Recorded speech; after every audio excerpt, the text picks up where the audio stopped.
Sanctum Mysteries, brought to you by Bromo Seltzer. Fight headache 3 ways.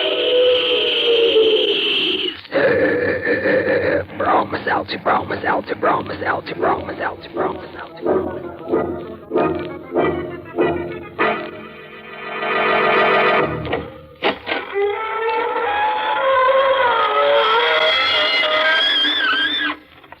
Good evening, friends of the inner sanctum. This is your host, inviting you through the gory portals of the squeaking door for another soiree with some super-duper supernatural personality. And if you've never met a super-duper supernatural personality, aren't you the lucky one? Because they're devitalized people, usually somewhat dead, with transparent complexions and morbid imaginations. Would you like to become one? You won't have to worry about the high cost of living. And you'll never have to worry about dying, because once you're dead, that little matter will take care of itself. But, why don't I become one? I've got news for you. I am.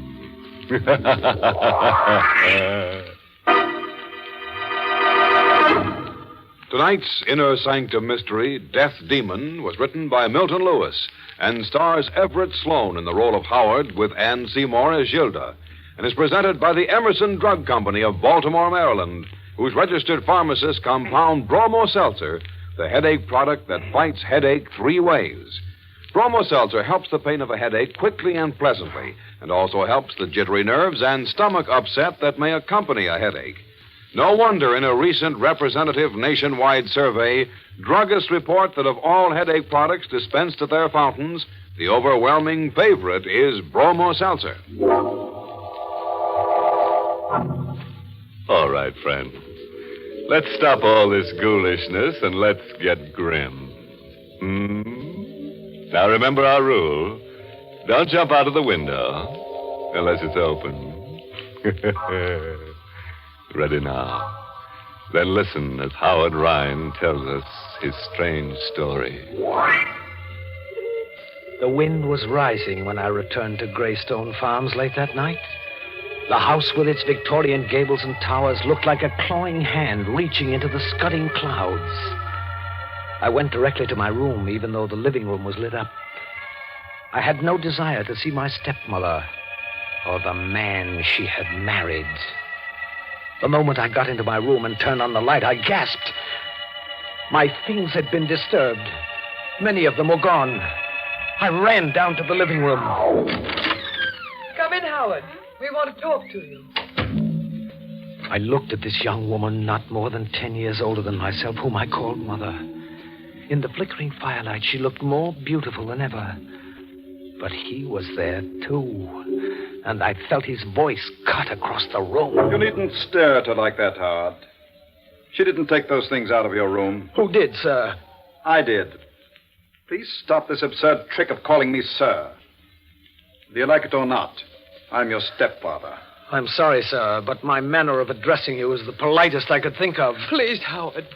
Where are the things you took out of my room, sir? Here. You had no right to take them. I told him to. You? For your own good, Howard. We were worried about you. Were you really? You've been ill. You know what the doctor said. What we found in your room justified all our fears. How long have you been reading these horrid books? Ever since my father was murdered. What do you expect to get out of them? Perhaps, sir, I expected to find some way of reaching my father. You know that's nonsense. Is it? Books on witchcraft, necromancy, morbid rubbish. I gave you credit for more intelligence, Howard. This brooding about your father might destroy your mind. And why should you care about that, Mother? Because, well, I'm fond of you, Howard. I'm not your real mother, I know, but I tried to be one to you when your father was alive. I want to help you now. Help? Then why don't you try to find out who murdered my father 2 years ago? The police are doing everything they can. Do you think I've stopped trying? Yes, Mother. I don't believe you even care who murdered your former husband. All you care about is him. Now, see here, Howard. It's true, I know it. I'm not a fool. The only reason you permit me to stay in this house is because my father's will compels you to take care of me, or you wouldn't have a penny of income. Howard, you're hysterical. Can't you see what these books have done to you? Perhaps you'd like to see what they've done for me, sir. What are you talking about? This morbid nonsense. What if I tell you that some of those things are true? They can't be. Someday I'll be able to talk to my father and find out who murdered him in his sleep. Perhaps I might be able to do it right now. Right now? You're frightened? You wouldn't like to see him again. This man you loved so deeply that you remarried a year after his death. Stop it, Howard. Stop it. And you're frightened too, aren't you, sir? And with good reason. I don't think you'd care to meet this man whose wife you stole. Howard! Would you like to see him? I'm not afraid.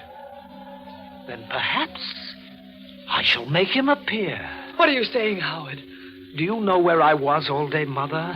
At my father's grave. And look, this earth. I brought some of it back.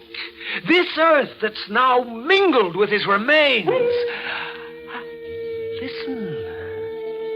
That's Dane, my father's dog. Animals know when the dead are near.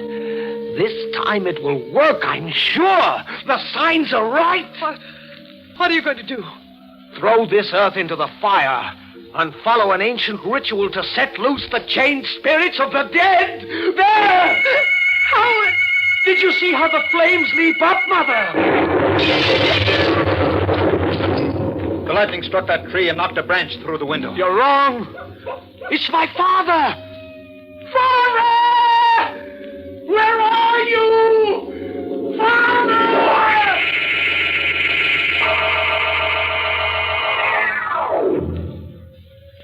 They didn't believe me. But I knew that at that moment my father came back to this earth. They were terrified, both of them, though they tried not to show it. That night I went to my room, listened to the storm howl itself out. But there was no further sign of my father. I must have slept, perhaps dreamed, because I heard a voice I hadn't heard in 2 years. I recognized it, still thick with the accent he had acquired from his boyhood in Europe. My son, wake up and find the person who murdered me. Wake up, my son, wake up.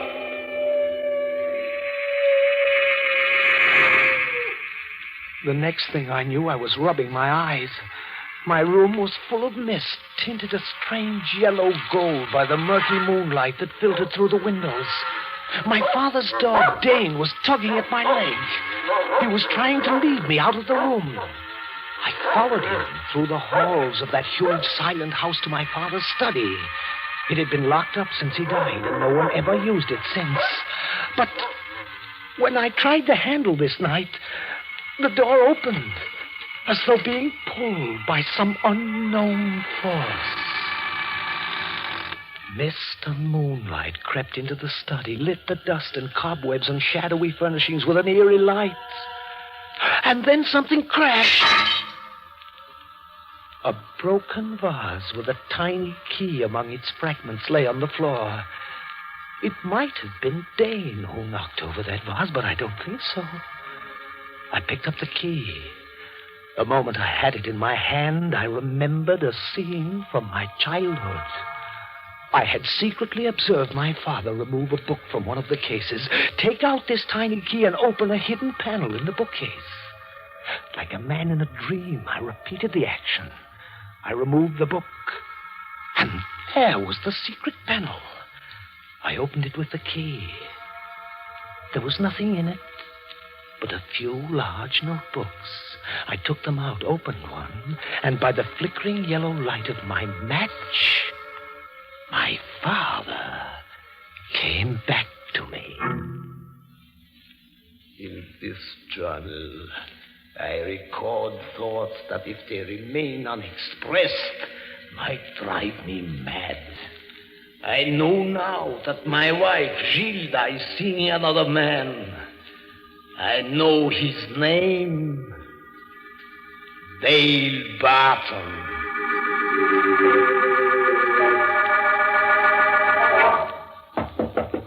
Howard! Howard, open the door. Please. What do you want, Mother? Just to see you. I've been worried about you. Really? Why? You've been locked in this room for the last 2 days. Here, I have brought you some food. Thank you. Where is your husband? He had to drive to town. Howard, you can't go on like this. You love him very much, don't you? I wouldn't have married him if I didn't. You love him more than you love my father? Please, there's no point in discussing this. Your father's dead, and that's all past. Not quite dead. In fact, he's very close to us at this moment. Close? Yes. So close that he can reach out and touch you. Howard, let go of my hand. You don't believe me, Mother. This is all nonsense. Is it? What would you do if I told you that my father is holding your hand this very minute? What would you do if I told you that he has taken possession of my body? Howard, you're ill. You don't know what you're saying. Did you know Dale Barton before my father was murdered? No, I only met him after your father died. You lie. That's his voice. You had been seeing Dale Barton for months. I know. I followed you. No. I talked to you about it the day before I died. You swore he meant nothing to you. Let go of me. Let go. Did you kill me? No. Answer me. Did you murder me? You once said you hated me. Let go of me, please. You said you loved me even on the day I was murdered. You're hurting me. Did you murder me? Was it because of him? Tell me. Help me. He's going to murder me. Help me. Stop it. Here, you crazy fool. What's going on here? Dale, help me. He wants to kill me. Howard, let go of her. No, she's mine. No. Dale. Oh, Dale. Come, Gilda. I'll take you out of here. He led her out of the room while I lay on the floor. Had she murdered my father? Had he? I knew at last I had the means of finding out. There were thick vines outside my window, and late that night, as I had often done when I was a boy, I carefully, quietly climbed down them, stopping at a point outside their window. I clung to the wall like a bat, and I heard them talking. Did you hear his voice? You don't actually believe. I don't know what to believe. He looks so much like his father. When he seized me, he spoke to me. It was his father. Gilda, you're being foolish about this. Am I? On the day William was murdered, Howard was away at college. How could he have known what we talked about? And he did know. That boy seemed to know every word. That boy, or is he his father? Gilda, do you know what you're saying? Yes. This isn't an ordinary thing. There's nothing you can do about it. Oh, yes, there is. I climbed back to my room to think. I dared not go to sleep because I knew my father had been murdered in his sleep. And if they had murdered him, they'd certainly have an excellent reason to kill me. I thought of running away, but then I would never find out. I know now why I couldn't run away. My father within me was holding me there. I lay down on my bed to rest. And then suddenly I found myself dreaming that a pair of powerful hands were clutching at my throat. I struggled, gasped for breath, tried to scream. I was being murdered in my sleep just as my father was. I tore at those iron fingers, clawed at those hands that were cutting off my life. And then I opened my eyes and discovered that it was not a nightmare. I hadn't been dreaming. It was real. I was being murdered.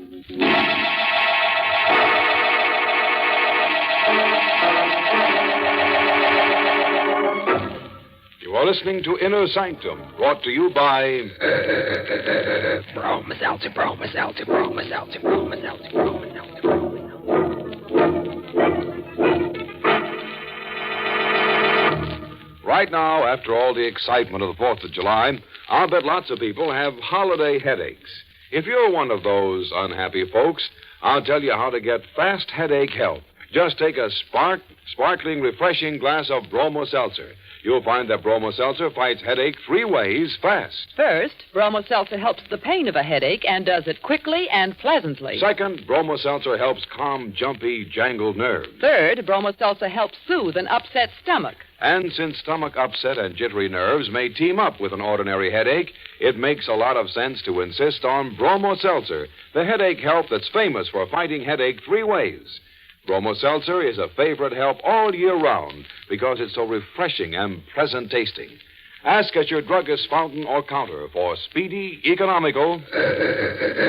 Bromo Seltzer, Bromo Seltzer, Bromo Seltzer, Bromo Seltzer, Bromo Seltzer, Bromo Seltzer.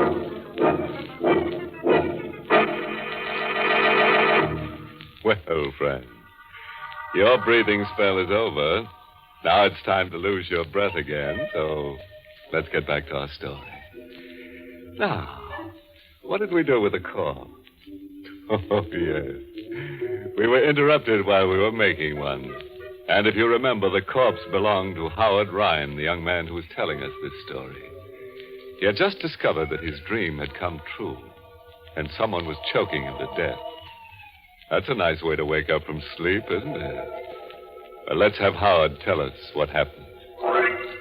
My eyes focused through the haze, and I recognized Dale, my stepfather. They were his hands that were around my neck. Suddenly I heard Dale bark, and the door flew open, and like a writhing cannon shell, the dog flew through the air at the throat of my stepfather. A moment later, I felt his hands release me as he shouted... Stop him! Go on, Howard! Just kill me! I'll take you! For a moment, I did nothing. I knew I wanted him to die, but I still wasn't sure if he had killed my father. I suppose I was a fool, but I yelled, Dane, stop it! Down, Dane, down! Here, Dane, come here. Howard, who's open the door? I want to get out of here. Not yet. Why? Are you going to turn that dog loose on me again? Perhaps. You want to kill me? You tried to kill me. Kill you if you lost your mind completely. I woke up with your hands around my throat. You're insane. I was trying to pick you up from the floor. You're lying! I'm not! I heard you moaning and screaming, and I came up to see what was wrong. I found you on the floor. You were having a nightmare. Was I? Of course. Why should I want to kill you? Because I may find out how you murdered my father.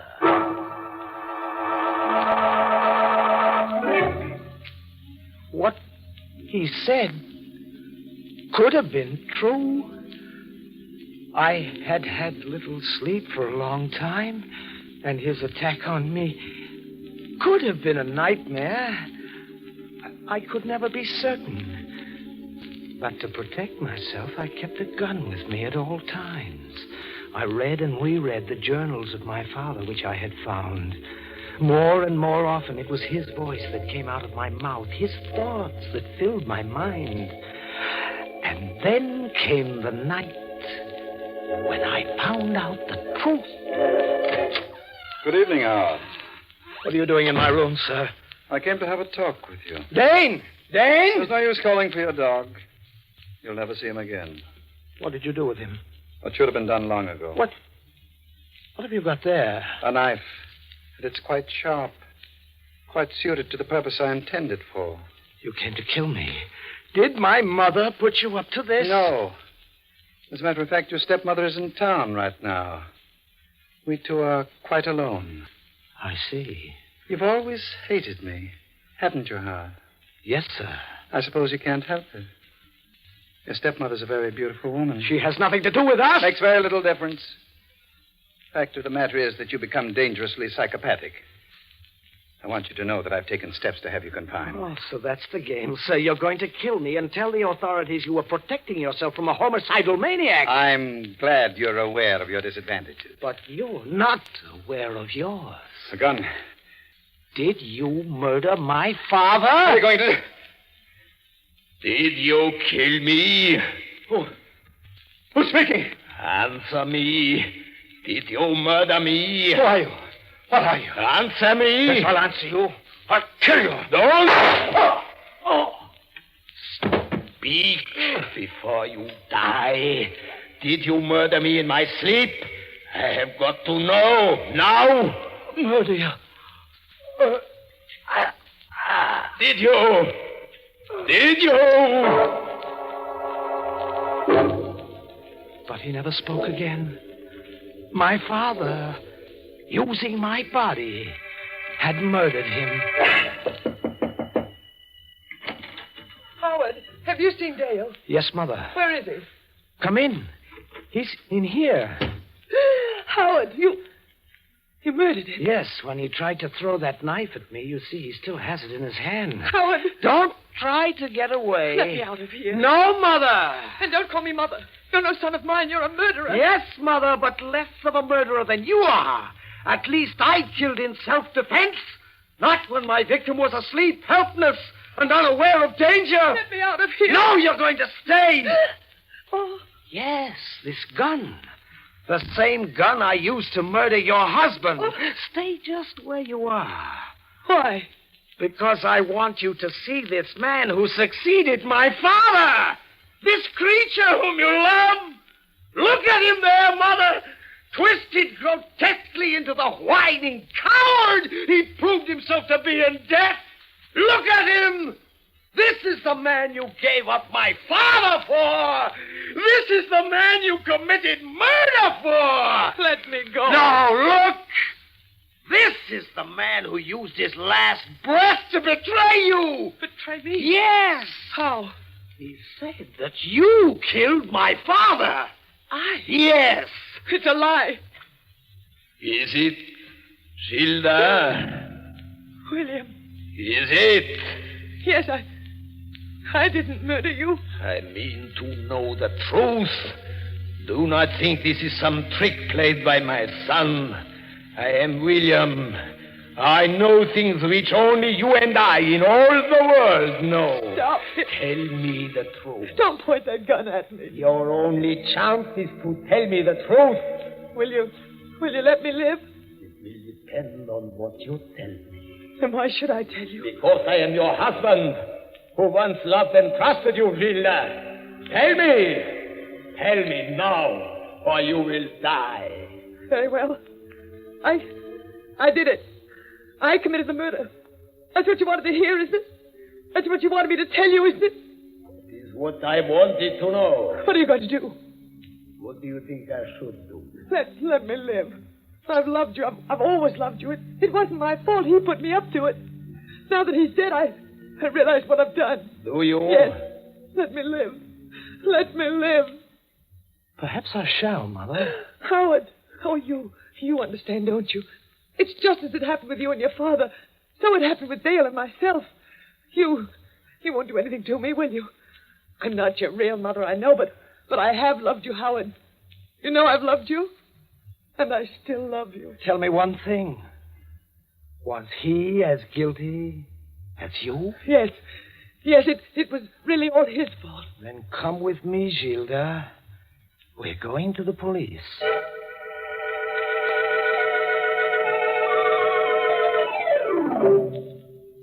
And that's what happened, Inspector. She finally confessed. And I brought her here. Have you anything to say, ma'am? Yes, Inspector. Well? Everything I told my stepson, every word of my confession was a lie. Mother! This boy's insane. He's been out of his mind ever since his father was murdered. I only made that confession to humor him and save my life. And I can prove what I say. More than one doctor has found him unbalanced. I believe you, ma'am. Inspector, you can't. This woman murdered my father. She told me. We know who murdered your father, son. It was not this woman. We picked up a man yesterday. He confessed, gave us all the details. They all checked with the evidence.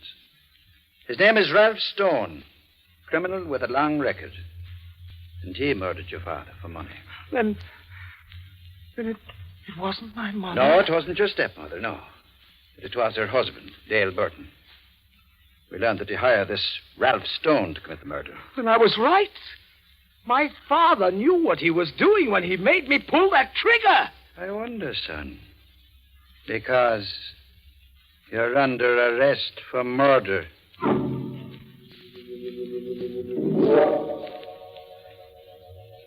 I kept telling them that I didn't murder Dale Barton. I didn't pull that trigger. It was my father who murdered him. They don't believe me. But it has to be right, you see. How could Father have known Dale was guilty without supernatural knowledge? My father still lives inside of me. And sometimes he talks.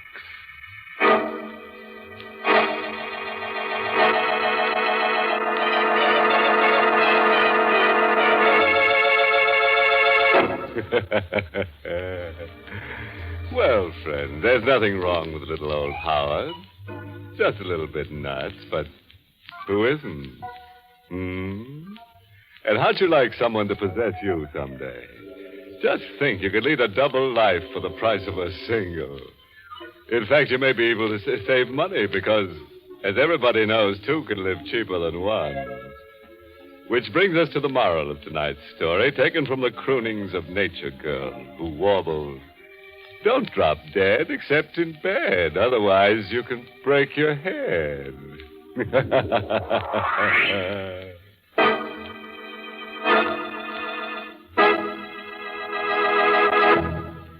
It's common knowledge, I suppose, that jittery nerves can help to cause a miserable headache. And it's almost as well known, I think, that Bromo Seltzer can help a headache in short order, even when that headache is accompanied by jangled nerves or stomach upset. Because Bromo Seltzer not only helps the headache, but helps calm the jumpy nerves and stomach upset at the same time. The makers of Bromo Seltzer have just received a letter from Mrs. Helen A. Haas of Mount Vernon, New York, in which she said, I've used Bromo Seltzer many times. As director of a children's dramatic school, many times jumpy nerves bring on a headache. But thanks to your fine product, a headache no longer creates a problem. Thank you, Mrs. Helen Haas. You pointed out once again what millions of smart men and women know. Bromo Seltzer fights a headache quickly and helps calm jumpy nerves, too. What's more, it's so pleasant tasting, it's actually refreshing.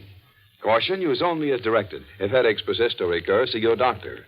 But for ordinary headaches... Fight headache 3 ways. Bromo Seltzer, Bromo Seltzer, Bromo Seltzer, Bromo Seltzer, Bromo Seltzer.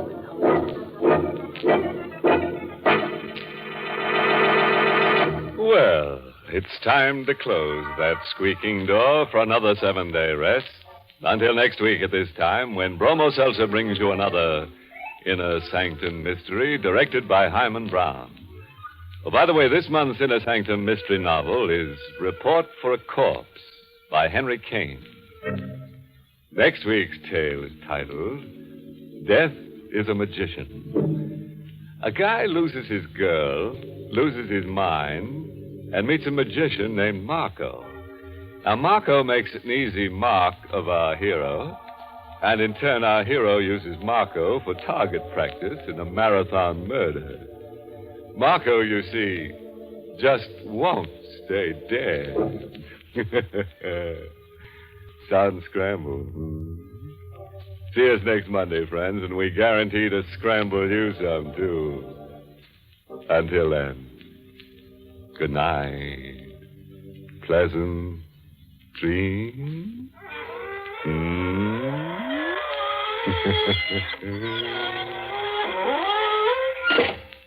This is Dwight Weist inviting you to tune in again next Monday at this same time to Inner Sanctum, which is brought to you for your entertainment every Monday right through the summer by... Bromo Seltzer, Bromo Seltzer, Bromo Seltzer.